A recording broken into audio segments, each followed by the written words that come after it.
ঈদ মানেই আনন্দ, ঈদ মানেই খুশি। আর সেই খুশি দ্বিগুণ হয় নতুন পোশাকে। তাই তো সাতক্ষীরার বিপণী বিতানগুলোতে এখন ক্রেতাদের উপচে পড়া ভিড়। সকাল থেকে গভীর রাত পর্যন্ত বিভিন্ন দোকান ঘুরে ঘুরে পছন্দের পোশাক কিনছেন ক্রেতারা। সেই সঙ্গে জুতো ও প্রসাধনী তো আছেই। বাচ্চাদের মালও সেভাবে বিক্রি হচ্ছে, আর ম্যাক্সিমাম সুতির জিনিস চাচ্ছে, ঘাড়ারা চাচ্ছে।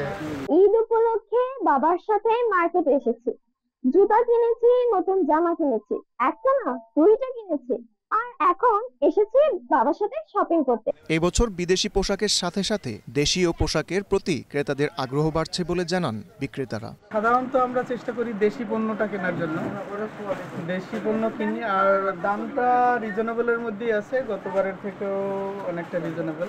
আমিও এটাকে একটা উৎসব মনে করি, এই জন্য আমি এখানে কেনাকাটা করতে আসছি। এই খুশিটা সবার মধ্যে মিলেমিশে নিতে যাচ্ছে। এদিকে সাতক্ষীরায় ঈদের কেনাকাটায় যে কোনো অপ্রীতিকর ঘটনা এড়াতে সতর্ক অবস্থানে রয়েছে পুলিশ। এবার ঈদ উদযাপন সাধারণ মানুষের জন্য অনেক নিরাপত্তা ব্যবস্থার বলয়ে সুরক্ষিত থাকবে। তারা নির্বিঘ্নে নিরাপদে তারা চলাফেরা করতে পারবে, বাজার করতে পারবে, শপিং করতে পারবে। আমরা আমাদের জেলা পুলিশের পক্ষ থেকে সার্বিক এই নিরাপত্তা আমরা গ্রহণ করি। বিগত বছরের তুলনায় চলতি বছর পোশাকের দাম নিয়ে ক্রেতা বিক্রেতাদের মধ্যে রয়েছে মিশ্র প্রতিক্রিয়া। Sheikh Fahim, Asian television.